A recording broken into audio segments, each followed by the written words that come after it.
தாய் தமிழ் உறவுகளுக்கு வணக்கம். தமிழ்நாடு பாரதிய ஜனதா கட்சி தலைவர் பதவி தேவேந்திரகுல வேளாளர் சமூகத்துக்கு வழங்க வேண்டும். தமிழ்நாடு பாரதிய ஜனதா கட்சி தலைவர் பதவி தேவேந்திரகுல வேளாளர் சமூகத்துக்கு வழங்க வேண்டும் என்ற தலைப்பில் இந்த காணொளியை காண்கிறோம். தேவேந்திரகுல வேளாளருக்கு பெயர் மாற்ற அரசாணை வழங்கியதன் காரணமாக ஏறத்தாழ 60% அதிகமான தேவேந்திரகுல வேளாளர்கள் நடைபெற்று முடிந்த பாராளுமன்ற தேர்தலில் பாரதிய ஜனதா கட்சிக்கு வாக்களித்துள்ளார்கள். தற்பொழுது பட்டியல் வெளியேற்றம் செய்து தர வேண்டும் என்று பாஜகவுக்கு கோரிக்கை வைத்துள்ளார்கள். பட்டியல் வெளியேற்றம் செய்து கொடுத்தால் கண்டிப்பாக 90% தேவேந்திரகுல வேளாளர்கள் இனி காலமாய் பாஜகவுக்கு தான் வாக்களிப்பார்கள். இதில் எந்த மாற்று கருத்தும் கிடையாது. இந்த சூழ்நிலையில் தமிழக பாரதிய ஜனதா கட்சி தலைவர் பதவி காலியாகியுள்ளது. அண்ணாமலை ராஜினாமா செய்துள்ளார். மேல் படிப்புக்காக லண்டன் செல்கிறார். இந்த பதவிக்கு கடும் போட்டி ஏற்பட்டுள்ளது. இந்த சூழ்நிலையில் இந்த பதவியை தேவேந்திரகுல வேளாளர் சமூகத்துக்கு வழங்க வேண்டும் என்று கோரிக்கை வைக்கின்றோம். இந்த பதவி போட்டியில் கடுமையான போட்டி ஏற்பட்டுள்ளது. தமிழக சட்டமன்ற உறுப்பினர் வானதி சீனிவாசன் போட்டியிடுகிறார்.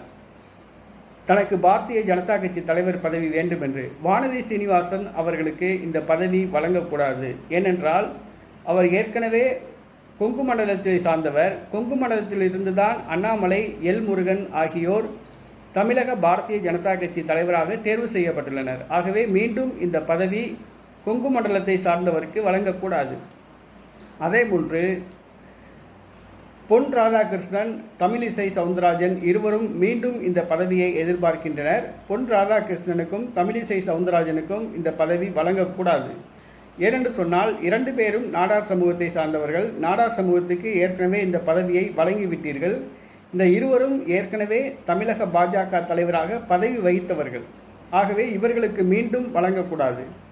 அதே போன்று நயினார் நாகேந்திரன் அவர்கள் இந்த பதவிக்கு அவர் முட்டி மோதுகிறார். நயினார் நாகேந்திரன் அவர்களுக்கும் இந்த பதவி வழங்கக்கூடாது. ஏனென்று சொன்னால் அவர் அதிமுகவை சார்ந்தவர். சமீபத்தில் 4 கோடி ரூபாய் பணம் பிடிபட்டு வழக்கு அவர் மேல் பதிவு செய்யப்பட்டுள்ளது. எந்த நேரமும் கைது செய்யப்படலாம். ஜெயலலிதா அமைச்சரவையில் அமைச்சராக இருந்தவர் ஊழல் வழக்கில் சிக்கியுள்ளார்.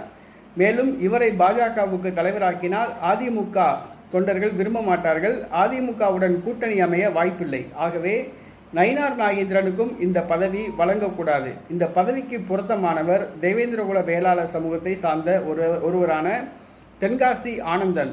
இவருக்குத்தான் இந்த பதவி வழங்க வேண்டும். ஆகவே தமிழ்நாடு பாஜக தலைவர் பதவியை தேவேந்திரகுல வேளாளர் சமூகத்துக்கு வழங்க வேண்டும் என்று தேவேந்திரகுல வேளாளர்கள் சார்பாக கோரிக்கை வைக்கின்றோம். பாரதிய ஜனதா கட்சி தேவேந்திரகுல வேளாளர்களின் இந்த கோரிக்கையை ஏற்று அவர்களுடைய மனதை திருப்திப்படுத்த வேண்டும் என்று கேட்டுக்கொள்கிறோம்.